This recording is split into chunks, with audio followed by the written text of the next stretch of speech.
Hello, I was having a discussion with one of my dealers today that was interesting enough to me anyway, that I thought I might record this and share it with whoever will listen.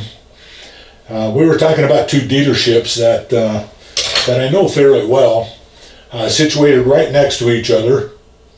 One of them sells 100 plus on average a month, and one of them sells 400 plus a month on average.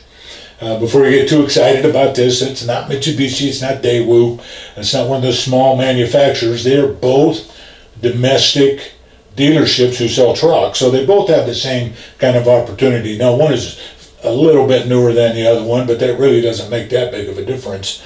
But I think they're a case study in the way to do things and the way to not do it necessarily. And I don't mean to be insulting anybody, so quit trying to figure out who this is.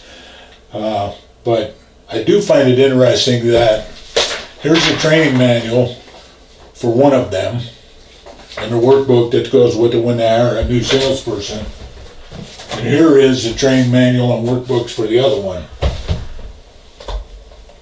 Why the huge difference in their sales and in their training manuals? You can take a guess at who sells the most. Like I said, I think it's a case study in how not to do it. Our focus as managers seems to be a lot on the process and following the process and not on the people. Sometimes we have to allow our people to improvise and adapt to the situation. Think about this for just a minute. Take your top performers and look at the way they do it.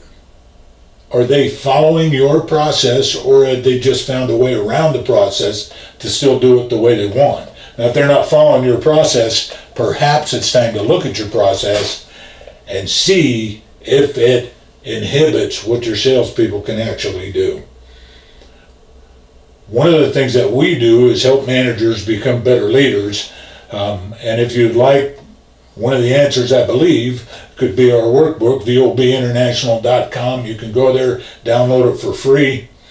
Don't hesitate to email or contact us if you have any questions. But I found it fascinating, and I think it's a case study on how we get stuck on processes. If we can help in any way, we will. If you found this interesting, please share it with your friends. I will look forward to talking to you at some point in the future. Thank you again, and good selling.